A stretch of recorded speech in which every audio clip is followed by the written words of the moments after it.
Gracias. Morena ha decidido renunciar al 50% del financiamiento público que, con base en la fórmula establecida en la Constitución, el INE le entregará a lo largo del año en curso.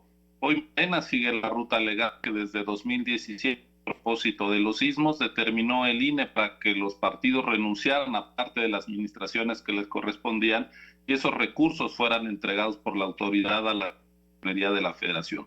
Hace 3 años, distintos partidos renunciaron a un monto total de financiamiento público por 530 millones de pesos.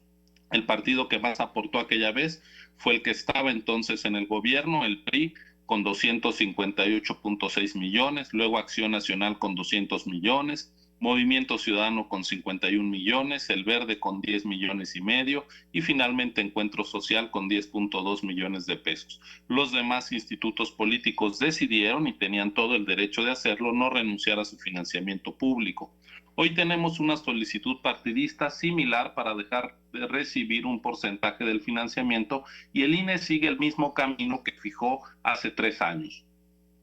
Aunque cambien los gobiernos, no cambia el criterio de la autoridad y no han cambiado las leyes ni las obligaciones de los partidos. Hay que recordar, y así dice el acuerdo que discutimos, que aunque se renuncie a parte del financiamiento, deben realizarse los gastos en actividades específicas y para el fortalecimiento político de las mujeres, por ejemplo.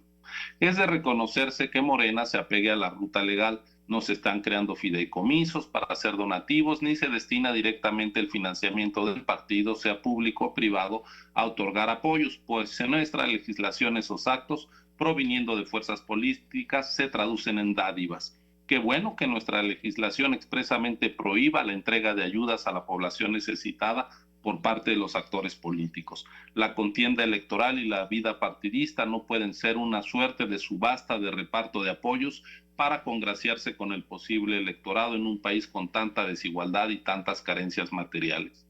El papel de los partidos es otro: hacer diagnósticos y propuestas y, desde sus ámbitos de responsabilidad en los distintos gobiernos que encabezan, así como en el poder legislativo, tomar decisiones para mitigar las carencias, para no tratar de aprovecharse de ellas electoralmente a través pero no tratar de aprovecharse de ellas electoralmente a través del reparto de dinero, bienes o servicios. No comparto la propuesta del PRI y entiendo que también del PRD de que el INE genere un fideicomiso, firme convenios con Hacienda o la Tesorería para verificar el destino de los recursos a que renuncian los partidos. Vigilar que el presupuesto público se gaste para sus fines es tarea de la Auditoría Superior de la Federación. Apeguémonos al principio constitucional de legalidad y no busquemos que el INE tenga atribuciones que la ley no le da. Y hablando de respeto a las leyes que rigen la materia electoral, sea en tiempos normales y, por supuesto, en situaciones de emergencia, aprovecho el punto para señalar que en las últimas semanas hemos escuchado 3 distintas iniciativas del Ejecutivo que, desde distintas perspectivas, pueden afectar el marco que rige la vida político-electoral. Ya habiendo sido decretada la fase 2 de la pandemia, de la emergencia por la pandemia, se anunció que el Ejecutivo regresaría, así se dijo, los tiempos oficiales en radio y televisión a los concesionarios. Ante tan desconcertante anuncio, los consejeros y consejeras del INE decidimos enviar una misiva a la Secretaría de Gobernación a efecto de que nos aclarara los efectos que ello podría tener sobre los tiempos del Estado que administra el INE, que están definidos en la Constitución y que por ello no pueden ser afectados por decreto alguno. A la fecha, el decreto no ha sido publicado y tampoco hemos recibido respuesta de Gobernación. Cabe recordar que las prerrogativas de los partidos incluyen también el acceso permanente a radio y televisión, y ese diseño legal está vigente, está en la base de la equidad de las contiendas y todas las fuerzas políticas se han beneficiado de esos tiempos. No hay una discusión amplia que pueda sugerir que hay consenso para cambiar la Constitución en esa materia, así que el modelo debe preservarse. Escuchamos después la sugerencia del Ejecutivo de que los partidos renunciaran a parte de su financiamiento o, en su defecto, realizaran contribuciones. Como se ha señalado, las decisiones de los partidos son de ellos y no puede haber injerencia gubernamental sobre las mismas. Cuando Morena era oposición, no renunció a su financiamiento a propósito de los sismos, y esa decisión, válida ayer, es válida hoy para otras fuerzas políticas. Pero más aún, no es dable que se hagan sugerencias desde ningún espacio que impliquen contravenir la ley. Insisto, no se puede invitar a los partidos a hacer donaciones que la ley prohíbe. En tercer lugar, esta misma semana, desde el Ejecutivo se propuso cambiar la disposición constitucional en materia de revocación de mandato para hacerla coincidir con las elecciones de 2021. Conviene recordar que la Constitución señala que la revocación procederá si se solicita una vez concluido el tercer año de gobierno, y quien puede activar ese ejercicio son los ciudadanos, no el gobernante.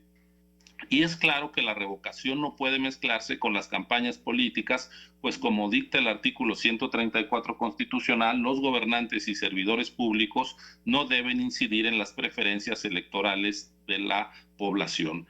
El amplio acuerdo requerido para incluir la revocación de mandato en la Constitución se concretó cuando se separó y se diferenció ese ejercicio de las elecciones ordinarias. Eso dice la Constitución y hay que acatarla. No está de más recordar que los gobernantes deben sujetarse a la Constitución y las leyes y no al revés. El marco legal no es moldeable a los gustos o intereses de quien, por un determinado periodo, ocupa cargos de responsabilidad.